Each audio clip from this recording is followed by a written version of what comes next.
읽은 말씀 듣고 하나님의 백성다운 모습이 되자, 이런 제목으로 같이 은혜를 나누겠습니다. 사람이 나이가 40을 넘으면 자기 얼굴에 책임을 져야 된다, 그런 말을 한 링컨의 유명한 일화가 있습니다.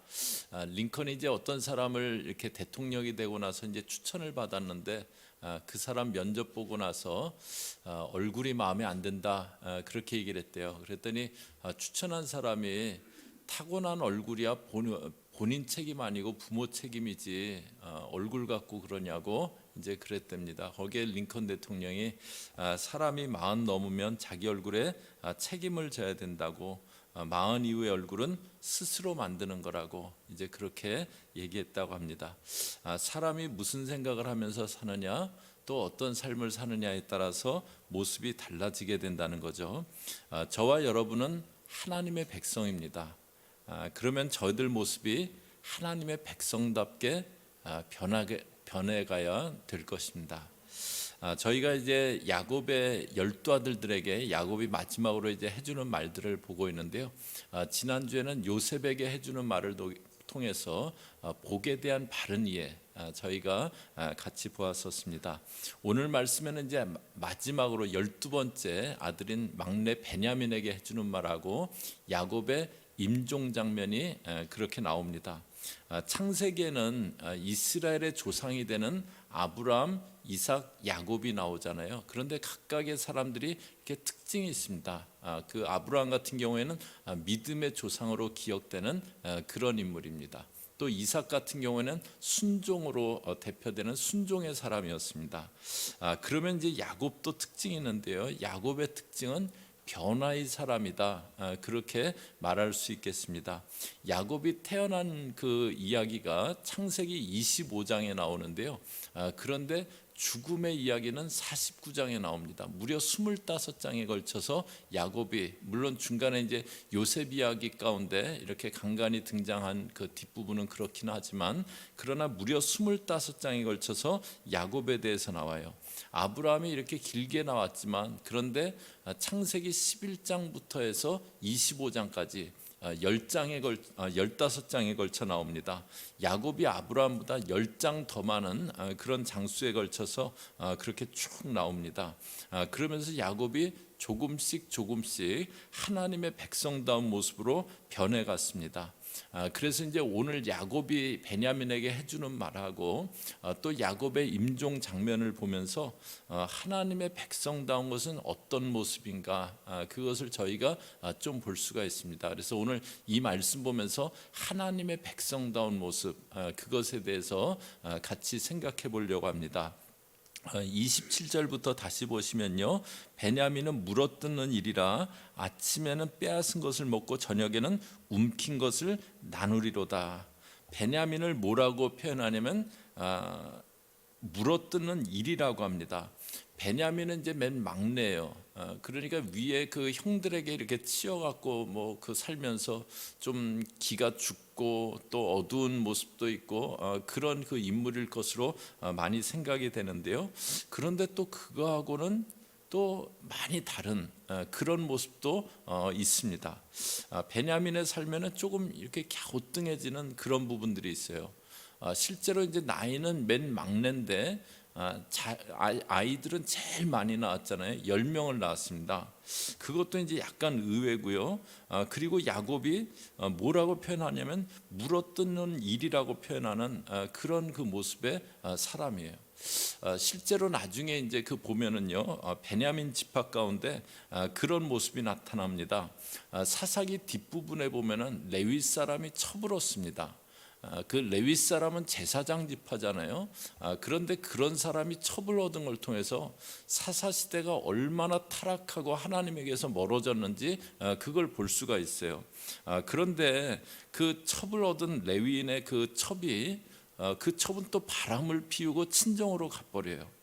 그러자 레위인이 그 첩의 친정을 찾아가서 달래갖고 이제 데려옵니다. 그런데 데려오다가 날이 어두워졌어요. 그래서 타지에서 이렇게 밤을 지내게 되었는데 그곳이 이제 베냐민 지역입니다. 그런데 그곳 베냐민 사람들에 의해서 그 여인이 밤새 집단 성폭행을 당하고 목숨을 잃습니다. 그러자 레위인이 시체를 나귀에 싣고 돌아와서 그 죽은 여인을 12덩이를 내서 이스라엘 12지파에 보내요.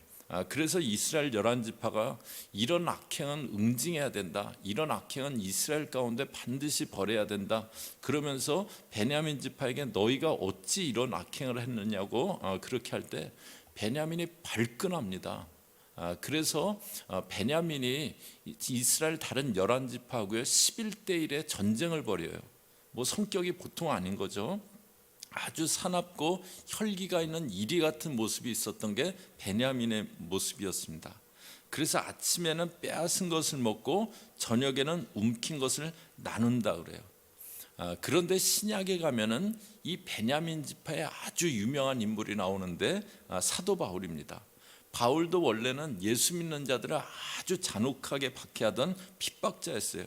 믿는 자들을 인정사정 없이 박해하던 박해자였습니다. 예수 믿는 자들 다 없애야 된다, 막 그러면서 펄펄 뛰던 그런 박해자였어요. 그런데 예수 믿고 사도가 된 그는 바뀌어집니다. 대적하는 자들을 향해서, 또 자기에게 거역하는 성도들을 향해서 눈물을 흘리면서 목회하는 목자가 됩니다. 물어뜯는 일이라고 표현된 그 베냐민 지파 출신이지만 예수를 믿고는 정말 눈물로 호소하는 온유한 심령의 사도가 된 겁니다. 야곱도 마찬가지예요. 28절에 보시면요, 이들은 이스라엘의 12지파라 이와 같이 그들의 아버지가 그들에게 말하고 그들에게 축복하였으니, 이제 이 12명이 이스라엘의 12지파 조상이 된 거다, 그것을 얘기하면서요, 그들의 아버지가 그들에게 말하고 그들에게 축복하였다래요. 야곱이 12아들들을 다 축복한 건 아닙니다. 그 중에는 좀 권면의 말을 해줘야 될 그런 아들들도 있었어요. 르우벤 같은 경우에는 거의 책망에 가까운 그런 말이었습니다. 르우벤은 서모이긴 하지만 그 비라하고 같이 간통을 했던 그런 일을 저지른 아들이었어요. 그래서 르우벤에 대해서 얘기할 때는 막 혈기가 나서 분을 내면서 말할 만도 합니다. 그런데 야곱이 그렇게 말하지 않아요. 르우벤이 정말 바뀌기 원하는 마음으로 말했던 것을 보았습니다. 축복이 아니라 책망의 말을 해야 될 때도 야곱이 혈기로 말하지 않았어요. 야곱이 바뀐 겁니다. 사람 중에 이렇게 베냐민처럼 혈기가 있고 좀 막 욱하고 그런 성격의 사람이 있어요. 그런 자기 모습을 이렇게 정당화하면서 나는 욱하고 좀 혈기가 있긴 해도 뒤끝은 없다, 이제 그렇게 얘기합니다. 그런데 누가 그러더라고요. 욱하는 혈기도 있는데 뒤끝까지 있으면 그게 인간이냐. 예. 자기를 못 이겨서 펄펄 뛰던 바울이 그 사도 바울로 바뀌듯이 저희가 바뀌어야 됩니다. 혈기는 이렇게 굉장히 육적인 성품이에요. 그리고 그리스도를 닮지 않은 성품입니다. 그게 이제 잘 제어돼야죠. 노년의 야곱도 완전히 바뀌었어요.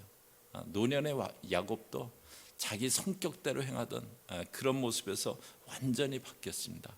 그게 하나님의 백성다운 모습입니다. 또 야곱에게서 볼 수 있는 하나님 백성다움이 있어요. 29절에 보시면요, 내가 그들에게 명하여 이르되 내가 내 조상들에게로 돌아가리니 나를 햇사람 에브론의 밭에 있는 굴에 우리 선주와 함께 장사하라. 가나안 땅에 있는 그 에브론의 밭에 나를 선주와 함께 장사하라고 합니다. 30절에 이 굴은 가나안 땅 마므레 앞 막벨라 밭에 있는 것이니라. 아브라함의 햇사람 에브론에게서 밭과 함께 사서 그의 매장지를 삼았으므로 아브라함이 에브론에게서 산 밭이라고 그렇게 합니다. 하나님이 아브라함에게 후손의 약속, 땅의 약속을 주셨어요. 네 후손이 하늘의 별과 같이 바다의 모래같이 많을 거다, 후손의 약속을 주셨고요. 또 롯과 헤어진 다음에는 동서남북을 보라고 하면서 보이는 땅을 너에게 주리라고 땅의 약속을 하셨습니다. 그래서 아내 사레가 죽고 난 뒤에 아브라함이 그 햇사람 에브론이라는 사람에게서 동굴을 하나 사요. 31절에 아브라함과 그의 아내 사라가 거기 장사되었고 이삭과 그의 아내 리브가도 거기 장사되었으며 나도 레아를 그곳에 장사했노라. 그래서 아내 사라를 장사하고 자기도 거기 장사되고 이삭, 리브가 또 야곱은 레아를 그곳에 장사했어요. 이 막벨라 동굴은 이 땅을 주겠다라고 하신 그 약속을 붙잡고 사놓은 그 가나안에 있는 이스라엘 자손의 유일한 땅입니다. 그냥 동굴 하나예요. 그런데 그곳에 야곱이 자기를 장사해 달라고 합니다. 왜냐하면 이스라엘에게 약속하신 땅은 애굽이 아니고 가나안이기 때문에요. 그가 하나님의 뜻을 깨닫고 하나님의 뜻을 따라가려고 하는 겁니다. 이렇게 하나님의 뜻을 따라가는 게 저희 하나님의 백성다운 모습이에요. 그런데 이제 저희가 하나님의 뜻과 관련해서 한 세 가지 모습이 믿는 사람들 가운데 나타납니다. 첫째로는 하나님의 뜻하고 상관없이 살아가는 모습이에요. 젊을 때 야곱이 그랬습니다. 야곱이 형의 장자권을 어떻게든지 자기가 좀 뺏어야겠어요. 그런데 속이는 방법, 그 속여서라도 하여튼 뺏어야겠다. 그게 하나님이 기뻐하실지 하나님이 뜻하신 모습일지 상관하지는 않았어요. 그냥 장자권을 차지하고 싶어서 자기 뜻대로 밀고 나가면서 형을 속이고 아버지를 속이고 장자권을 차지합니다. 에스겔에 보면은 강의 환상이 나와요. 하나님이 에스겔을 데리고 이제 그 강물을 이렇게 인도하시는데 하나님의 사자가 1,000척을 가게 합니다. 그랬더니 발목에 이렇게 물이 찰랑거리는 거예요. 발목 신앙이죠. 이때는 하나님의 뜻하고는 상관 않는 단계입니다. 그냥 자기 뜻으로만 막 계속 뛰어다니는 그런 단계예요. 이것이 하나님의 뜻과 관련해서 첫째 단계입니다. 두 번째 단계는 하나님의 뜻도 분별하고 하나님의 뜻을 알아요. 그런데 하나님의 뜻에 순복하지는 않는 단계입니다. 첫째 단계는 하나님의 뜻에 관심이 없는 단계고요. 둘째 단계는 하나님의 뜻이 중요하다는 거 알아요. 그래서 하나님의 뜻도 분별해 보려고 합니다. 그리고 그 뜻이 자기 생각하고 맞으면은 하나님의 뜻을 따라가요. 그런데 자기 뜻과 맞지 않으면요, 결정적인 순간에 그냥 자기 생각과 자기 뜻대로 해버립니다. 민수기에 나오는 발람이라는 선지자가 있었어요. 이스라엘이 이제 가나안으로 갈 때 모압 왕이 많은 재물을 보내갖고 와서 이스라엘을 저주해 달라고 한 선지자였습니다. 그가 하나님이 허락하셔야지 간다고 하나님께 물어봐야 된다고 그래요. 그런데 그 밤에 하나님이 가지 말라고 이스라엘을 절대 저주하지 말라고 합니다. 그래서 자기는 못 간다고 이제 처음에 답을 해요. 그런데 이제 모압 왕이 다시 더 많은 재물을 보내서 더 높은 사신들을 그렇게 보냅니다. 이미 이스라엘을 저주하지 말라는 하나님의 뜻을 알아요. 그런데 그들을 따라갑니다. 따라가는데 그 나귀가 앞에 이렇게 불칼 든 사자가 서 있는 것을 보고 앞으로 가려고 하진 않아요. 그러니까 나귀를 몽둥이로 막 때립니다. 나귀의 입이 열려서 왜 나를 때리냐고 할 때 그때 발람의 눈도 열어졌어요. 불칼 든 여호와의 사자를 발람도 보게 됩니다. 그때라도 가던 발걸음을 멈추고 돌아서야 됐어요. 그런데 그냥 모압의 사자들을 따라갑니다. 자기 욕심 때문에요. 발람은 하나님의 뜻을 알지만 그냥 자기 생각, 자기 뜻을 갖고 행했던 인물이에요. 이렇게 하나님의 뜻을 아는데 하나님의 뜻은 이거다 그거 아는데 결국은 자기 좋은 대로 행하는 그런 모습이 있습니다. 그런데 마지막은 하나님의 뜻을 알고 그 뜻에 순복하는 단계가 있어요. 야곱 같은 경우죠. 야곱은 자기 아들 요셉이 애굽의 총리입니다. 바로가 내가 너보다 높은 것은 보좌밖에 없다. 그럴 정도로 막강한 권력을 가진 막강한 그 신임을 받고 있는 그런 것이 자기 아들이었어요. 그러니까 만약에 애굽에 묻힌다면은 대단한 묘지에 묻힐 수 있었을 겁니다. 그래서 요셉에게 야 요셉아 나 평생 고생만 하면서 살았는데 이제 죽어서라도 좀 호강하고 싶다. 네가 힘 좀 써갖고 어떻게 나도 저 피라미드에 좀 묻힐 수 없겠냐? 그러지 않았어요. 가나안에 묻히겠다고 한 곳이 막벨라굴이에요. 대단할 거 볼 거 없는 그냥 이렇게 들판에 있는 동굴입니다. 그런데 그 막벨라굴 그곳에 자신을 장사해 달라 그래요. 왜냐하면 그곳이 약속의 땅이기 때문에요. 그곳이 하나님이 뜻하신 곳이기 때문에요. 저희가 이제 간혹 어떤 사람에 대해서 노욕을 부리신다, 이제 그런 말을 하는 경우가 있습니다. 젊은 시절에 그렇게 헌신하면서 주의를 하시던 분들 중에 말년에 많은 비난을 받으시는 그런 분들이 계세요. 그 중에 이제 잘못된 비난도 있겠지만 또 실제로 비난받을 만한 그런 경우들도 있습니다.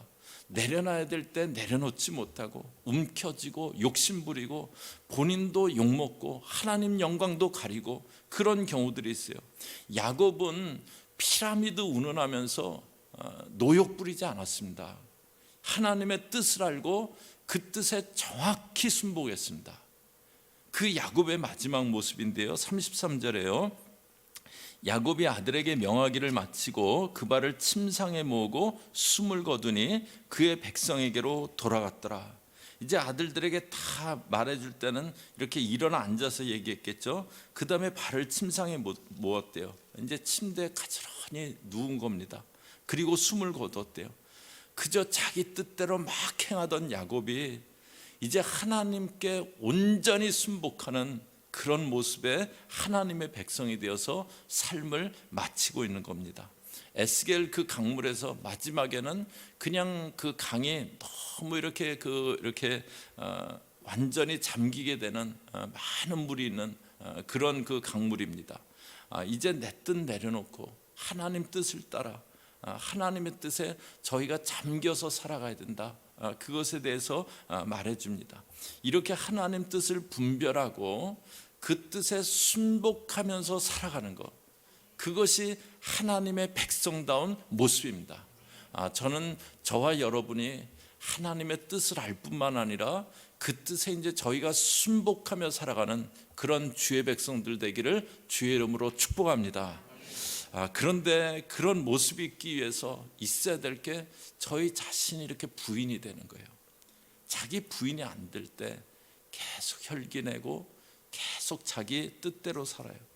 그런데 내 감정 내려놓고 내 뜻 내려놓고 예수님이 다스리게 하실 때 그때 혈기가 제어됩니다.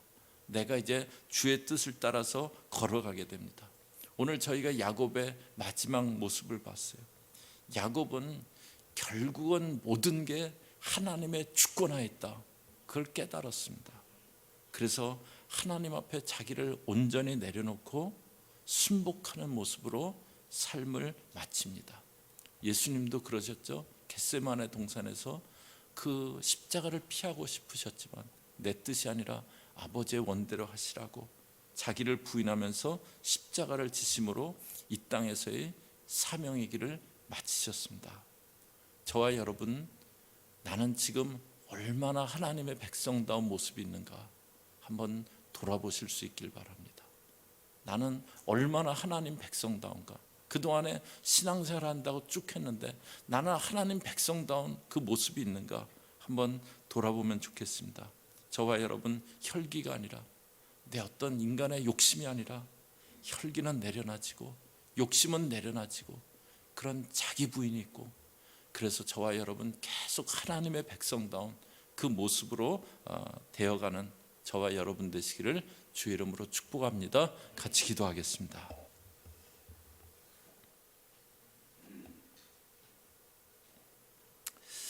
하나님의 백성이지만 사나운 혈기로 행했던 베냐민의 모습, 그것과 대조되게 이제는 모든 것이 하나님의 주권에 있음을 그렇게 알며 자기 성격과 자기 혈기와 자기의 뜻이 내려놔지고 하나님께 온전히 순복하며 삶을 마치는 야곱을 보았습니다. 하나님 아버지, 내 성격, 내 혈기, 내 뜻, 내 생각 주장하지 않게 하시고 이제는 하나님의 주권에 잠잠히 순복하며 나가는 그런 주의 백성들 되어지게 저희 모든 사랑하는 주의 백성들 붙잡아 주시옵소서. 예수님의 이름으로 기도 올리옵나이다. 아멘.